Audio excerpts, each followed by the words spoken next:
नमस्कार, आप देख रहे हैं क्राइम न्यूज धरनी हिंदी। आज हम लेकर आए हैं देश दुनिया की 20 बड़ी खबरें। तो आइए शुरू करते हैं आज की सुर्खियों से। ओडिशा के सीएम ने मंडियों में धान खरीद के दौरान दलालों पर रोक लगाने के दिए निर्देश। मुख्यमंत्री मोहन चरण मांझी ने राज्य में धान खरीद प्रक्रिया में पारदर्शिता सुनिश्चित करने और दलालों को दूर रखने के निर्देश दिए। उन्होंने किसानों के लिए बुनियादी सुविधाओं की व्यवस्था करने और 17 लाख किसानों को सरकारी योजनाओं से लाभ पहुंचाने पर जोर दिया। ममता और सुजीत के बाद कौन भाजपा विधायक के दावे से ओडिशा की राजनीति गरमाई। भाजपा विधायक अशोक महांती ने दावा कि बीजेडी के 2 और राज्यसभा सदस्य जल्द ही भाजपा में शामिल होंगे। ममता मोहंता और सुजीत कुमार के भाजपा में शामिल होने के बाद बीजेडी की स्थिति कमजोर हो गई है, जिससे दिल्ली में पार्टी की आवाज और सीमित हो सकती है। संबलपुर में पश्चिम बंगाल नंबर का धान से लदा ट्रक जब्त, अवैध अंतर्राज्यीय आपूर्ति का शक। ओडिशा के संबलपुर में धान से लदा पश्चिम बंगाल पंजीकरण वाला ट्रक जब्त किया गया। ट्रक चालक फरार है। स्थानीय किसानों की सूचना पर खाद्य आपूर्ति विभाग ने छापा मारकर ट्रक और धान को कब्जे में लिया। जांच जारी है। ओडिशा के बरगढ़ में जन्मदिन की पार्टी के नाम पर चल रहा था जुआ। पुलिस ने होटल मैनेजर समेत 27 लोगों को गिरफ्तार किया। ओडिशा पुलिस ने बरगढ़ जिले के भटली चौक स्थित मंगलम पैलेस होटल में जन्मदिन की पार्टी के नाम पर चल रहे जुए के अड्डे पर छापा मारा, जहां 27 लोगों को गिरफ्तार किया गया। इस कार्रवाई में पुलिस ने 6.4 लाख रुपए नकद, 24 मोबाइल फोन और 6 सेट ताश के पत्ते जब्त किए। धर्मशाला बीजेडी अध्यक्ष जलधर साहू ने पार्टी से इस्तीफा दिया। भाजपा में जाने की अटकलें तेज। ओडिशा के धर्मशाला में बीजेडी अध्यक्ष जलधर साहू ने स्वास्थ्य कारणों का हवाला देकर इस्तीफा दिया। उनके भाजपा में शामिल होने की चर्चा है, लेकिन उन्होंने कहा कि आगे का निर्णय समर्थकों से चर्चा के बाद लिया जाएगा। किसानों को आलू बीज वितरण। नवरंगपुर जिले के डाबूगांव ब्लॉक में किसानों को आलू बीज वितरण कार्यक्रम आयोजित किया गया। इस कार्यक्रम में मुख्य अतिथि के रूप में डाबूगांव विधायक मनोहर रंधारी उपस्थित थे, जिन्होंने आलू की आवश्यकता और बाजार मूल्य में वृद्धि के बारे में बात की। सरकार की ओर से किसानों को किलो प्रति 20 रुपए की दर से आलू बीज दिया जा रहा है, जिससे वे अपनी जरूरतें पूरी कर सकेंगे और आलू की बिक्री भी कर सकते हैं। 640 क्विंटल आलू 300 किसानों को वितरित किया गया है, जबकि 75 क्विंटल आलू शेष है। सैटेलाइट सर्वे में 60% प्लॉट फर्जी पाए गए। नवरंगपुर जिला के मंडी में धान बिक्री के लिए घोटाले का खुलासा। सैटेलाइट सर्वे में नवरंगपुर जिला के कई किसानों द्वारा धोखाधड़ी करने के मामले सामने आए हैं। कई खाली और अन्य फसलों से भरे प्लॉट को धान की खेती के रूप में दर्शाया गया था। यह कार्रवाई जारी रहते हुए कई संदिग्ध प्लॉट्स में से 12,888 प्लॉट्स में जांच पूरी हो चुकी है। इनमें से 5,105 प्लॉट्स में धान की खेती पाई गई, जबकि 7,783 प्लॉट्स में मक्का और अन्य फसलें थीं। इस वर्ष के लिए जिले में मंडी की शुरुआत 10 अक्टूबर को हुई थी। सैटेलाइट सर्वे के माध्यम से पता चला कि 60% पंजीकरण वाले प्लॉट्स में धान की खेती नहीं की गई थी। पिछले वर्षों में भी सैटेलाइट सर्वे में हजारों फर्जी प्लॉट्स का पता चला था, जिनमें 2022-23 में 7,615 और 2023-24 में 13,167 फर्जी प्लॉट शामिल थे। इस पर जांच जारी है और 148 सर्वेयरों को नियुक्त किया गया है। पुष्पा 2 के प्रीमियर में मची भगदड़ से महिला की मौत। अल्लू अर्जुन 14 दिन की न्यायिक हिरासत में। संध्या थिएटर में पुष्पा 2 के प्रीमियर के दौरान भगदड़ में महिला की मौत के मामले में साउथ स्टार अल्लू अर्जुन को 14 दिन की न्यायिक हिरासत में भेजा गया। सुरक्षा में चूक को लेकर अभिनेता पर भारतीय न्याय संहिता की धाराओं के तहत मामला दर्ज हुआ। संसद शीतकालीन सत्र। संविधान बहस में राजनाथ सिंह का कांग्रेस पर वार। प्रियंका गांधी ने अदानी का मुद्दा उठाया। लोकसभा में राजनाथ सिंह ने संविधान पर बहस में कांग्रेस पर आरोप लगाते हुए कहा कि उन्होंने संविधान के मूल सिद्धांतों को कमजोर किया। प्रियंका गांधी ने अपने पहले भाषण में अदानी समूह को केंद्र का पक्षधर बताया और समाज में भय का माहौल होने का दावा किया। धार्मिक स्थलों पर विवादों को लेकर सुप्रीम कोर्ट का बड़ा फैसला, 1991 के कानून की वैधता तय होने तक रोक। सुप्रीम कोर्ट ने देश भर में धार्मिक स्थलों की धार्मिक पहचान को लेकर चल रहे विवादों पर रोक लगाई। अदालत ने कहा कि 1991 के प्लेस ऑफ वर्शिप एक्ट की वैधता पर फैसला आने तक निचली अदालतें इन मामलों में कोई आदेश नहीं देंगी। विवादित 11 धार्मिक स्थलों में से 7 उत्तर प्रदेश में स्थित हैं। इनमें काशी विश्वनाथ ज्ञानवापी, कृष्ण जन्मभूमि शाही ईदगाह और अन्य प्रमुख मामले शामिल हैं। अदालत का यह आदेश धार्मिक स्थलों पर बढ़ते विवादों को रोकने की दिशा में एक महत्वपूर्ण कदम है। क्या भारत बनेगा वैश्विक पनडुब्बी निर्माण केंद्र? जर्मनी की थीसेनक्रुप का बड़ा प्रस्ताव। जर्मनी की थीसेनक्रुप मरीन सिस्टम्स TKMS ने भारत को वैश्विक पनडुब्बी और युद्धपोत निर्माण केंद्र बनाने का प्रस्ताव रखा है। TKMS ने भारतीय नौसेना के लिए 6 डीजल इलेक्ट्रिक पनडुब्बियों के 75 कॉन्ट्रैक्ट में प्रतिस्पर्धा के तहत मज़ागोन डॉकयार्ड्स लिमिटेड MDL के साथ साझेदारी का प्रस्ताव दिया है। कंपनी का कहना है कि भारत में निर्माण लागत 50% तक कम हो सकती है। TKMS ने भविष्य में दक्षिण पूर्व एशिया और दक्षिण अमेरिका जैसे बाजारों में निर्यात की संभावनाओं पर भी जोर दिया।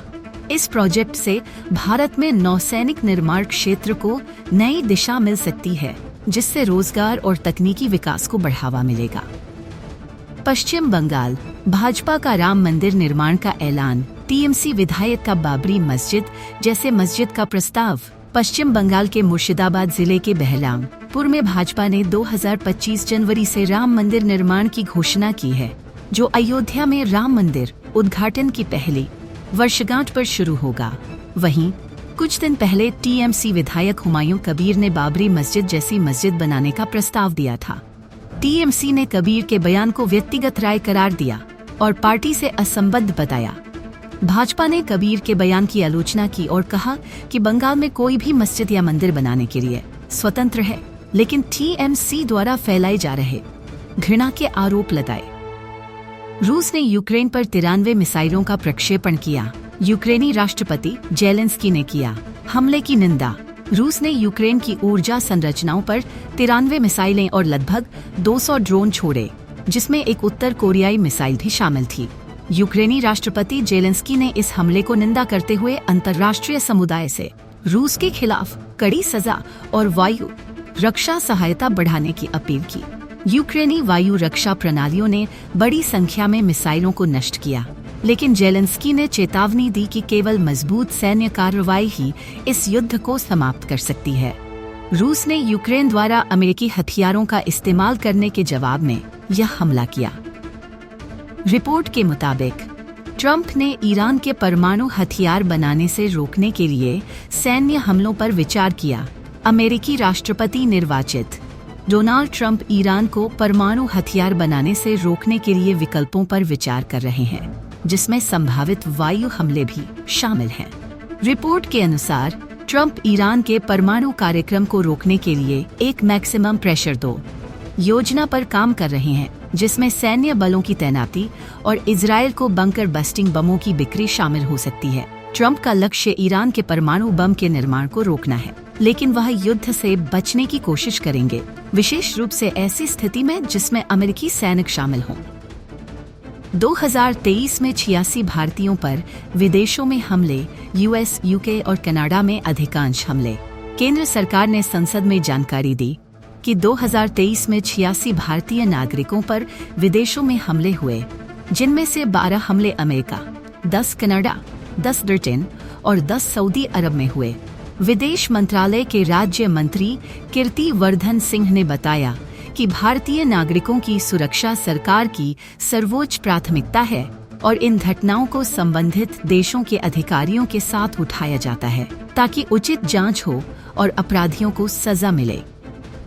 स्मृति मंधाना ने रच डाली इतिहास, बनी दुनिया की पहली क्रिकेटर जिन्होंने किया ये कमाल। भारतीय महिला क्रिकेट टीम की स्टार ओपनर स्मृति मंधाना ने बुधवार 11 दिसंबर 2024 को ऑस्ट्रेलिया के खिलाफ तीसरे वनडे मैच में 105 रन बनाकर इतिहास रच दिया।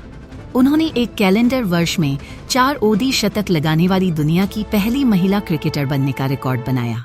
स्मृति ने 109 गेंदों पर 14 चौके और एक छक्का लगाकर यह शतक पूरा किया।